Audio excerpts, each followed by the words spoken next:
ओम जयंती मंगला काली भद्र काली कपालिनी दुर्गा क्षमा शिवा धात्री माता स्वाहा स्वधा नमस्तुते। बंधुजनों, आज हम श्री दुर्गा सप्तशती के तीसरे अध्याय पाठ का श्रवण करेंगे। यदि आपने पहले और दूसरे अध्याय को नहीं सुना है तो उसे भी जरूर सुन लें। तो चलिए तीसरा अध्याय शुरू करते हैं। बोलिए जय माता दी, जय माता दी, जय माता दी। जगदम्बा के श्री अंगों की कांति उदय काल के सहस्त्रों सूर्यों के समान है। वे लाल रंग की रेशमी साड़ी पहने हुए हैं। उनके गले में मुंडमाला शोभा पा रही है। दोनों अस्त्रों पर रक्त चंद्र का लेप लगा है। वे अपने कर कमलों में जप मालिक अविद्या और अभय तथा वर्ण नामक मुद्राएं धारण किए हुए हैं। 3 नेत्रों से सुशोभित मुखर बिंद की बड़ी शोभा हो रही है। उनके मस्तक पर चंद्रमा के साथ ही रत्नमय मुकुट बंधा है तथा वे कमल के आसन पर विराजमान हैं। ऐसी देवी को मैं भक्तिपूर्वक प्रणाम करती हूँ। ऋषि कहते हैं दैत्यों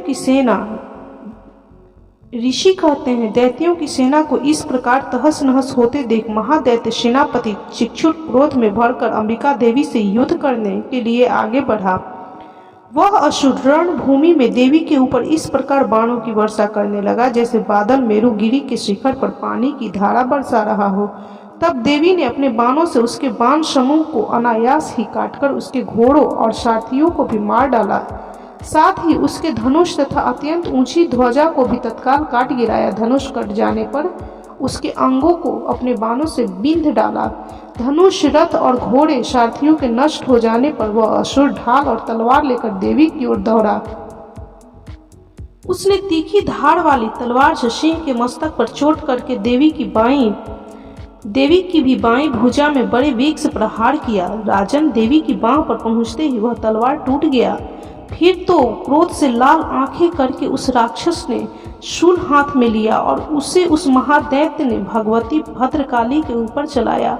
वह शूल आकाश से गिरते हुए सूर्यमंडल की भांति अपने तेज से प्रज्वलित हो उठा। उस शूल को अपनी ओर आते देख देवी ने भी शूल प्रहार किया। उससे राक्षस के शूल के सैकड़ों टुकड़े हो गए। साथ ही महादैत्य चिक्षुर की भी धज्जियां उड़ गई। वह प्राणों से हाथ धो बैठा। महिषासुर के सेनापति उस महापराक्रमी चिक्षुर के मारे जाने पर देवताओं को पीड़ा देने वाला चामर हाथी पर चढ़कर आया। उसने भी देवी के ऊपर शक्ति प्रहार किया, किंतु जगदम्बा ने उसे अपने हुंकार से ही आहत एवं निष्प्रभ करके तत्काल पृथ्वी पर गिरा दिया। शक्ति टूटकर गिरी हुई देख चामर को बड़ा क्रोध आया।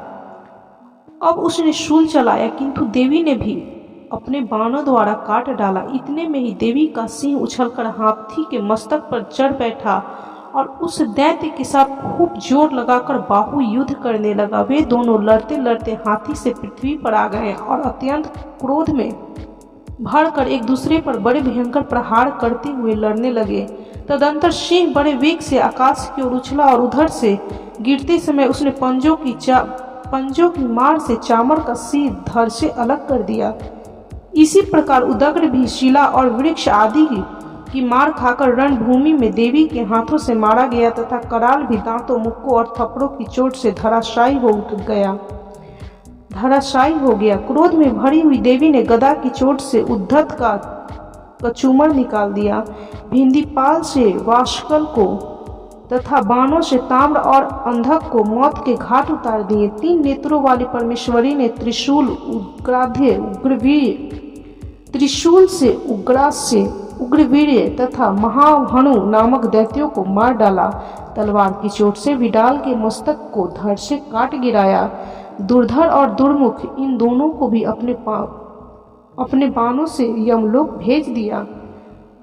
इस प्रकार अपनी सेना का संहार होता देख महिषासुर ने भैंस का रूप धारण करके देवी के गणों को त्रास देना आरंभ किया। किन्हीं को थुथुन से मारकर, किन्हीं के ऊपर खूरों का प्रहार करके, किन्हीं को पूंछ से चोट पहुंचाकर, कुछ को सींगों से विदीर्ण करके, कुछ गणों को वेग से, किन्हीं को सिंहनाद से, कुछ को चक्कर देकर और कितनों को निःश्वास वायु के झोंके से धराशायी कर दिया। इस प्रकार गणों की सेना को गिराकर वह असुर महादेवी के सिंह को मारने के लिए झपटा। इससे जगदम्बा को बड़ा क्रोध आया। उधर महापराक्रमी महिषासुर भी क्रोध में भरकर धरती को खुरों से खोदने लगा तथा अपने सींगों से ऊंचे ऊंचे पर्वतों को उठाकर फेंकने लगा और गर्जने लगा। उसके वेग से चक्कर देने के कारण पृथ्वी क्षुब्ध होकर फटने लगी। उसकी पूंछ से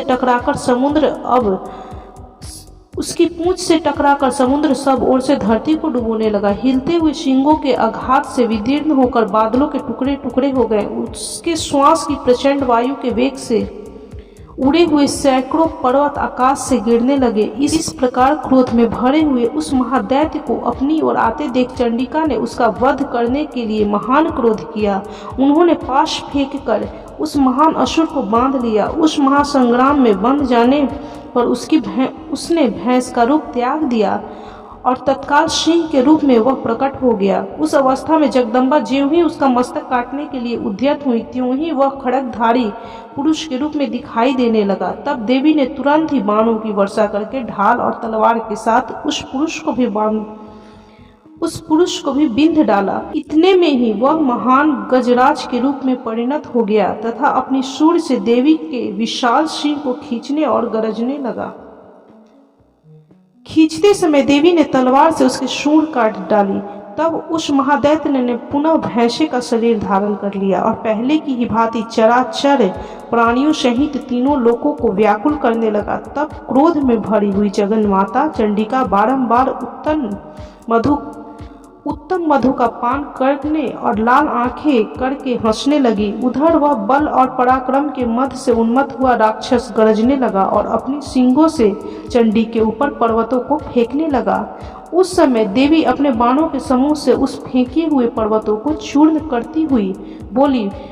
बोलते समय उनके मुख मधु के मद से लाल हो रहा था और वाणी लड़खड़ा रही थी। देवी ने कहा, ओ मूढ़, मैं जब तक मधु पीती हूँ तब तक तू क्षण भर के लिए खूब गर्ज ले। मेरे हाथ से यहीं तेरी मृत्यु हो जाने पर अब शीघ्र ही देवता भी गर्जना करेंगे। ऋषि कहते हैं, यूं कहकर देवी उछली और उस महादैत्य के ऊपर चढ़ गईं और फिर अपने पैर से उसे दबाकर उन्होंने शूल से उसके कंठ में आघात किया। उनके पैर से दबा होने पर भी महिषासुर अपने मुख से दूसरे रूपों में बाहर आने लगा। अभी आधे शरीर से ही वह बाहर निकलने पाया था कि देवी ने अपने प्रभाव से उसे रोक दिया। आधा निकला होने पर भी वह महादैत्य देवी से युद्ध करने लगा। तब देवी ने बहुत बड़ी तलवार से उसका मस्तक काट गिराया। फिर तो हाहाकार करती हुई दैत्यों की सारी सेना भाग गई और संपूर्ण देवता अत्यंत प्रसन्न हो गए। देवताओं ने दिव्य महर्षियों के साथ दुर्गा देवी का स्तवन किया। गंधर्व राज गाने लगे तथा अप्सराएं नृत्य करने लगी। इस प्रकार श्री मार्कंडेय पुराण में सावर्णिक मनवंतर की कथा के अंतर्गत देवी महात्म्य में महिषासुर वध नामक तीसरा अध्याय पूरा हुआ। तो बोलिए, ओम जयंती मंगला काली भद्र काली कपालिनी दुर्गा क्षमा शिवा धात्री माता स्वाहा स्वधा नमस्ते। बंधुजनों, ये तीसरा अध्याय संपूर्ण हुआ। यदि आपने इससे पहले 2 अध्याय नहीं सुने हैं तो उन्हें भी जरूर सुन लें। और यदि आप माता रानी के भक्त हैं तो इस वीडियो को पूरा देखें और चैनल को सब्सक्राइब जरूर करें। तो बोलिए, जय माता दी, जय माता दी, जय माता दी। यदि यह वीडियो आपको अच्छी लगी हो तो कृपया लाइक कीजिए, शेयर कीजिए, कमेंट कीजिए और चैनल को सब्सक्राइब करना बिल्कुल भी ना भूलें।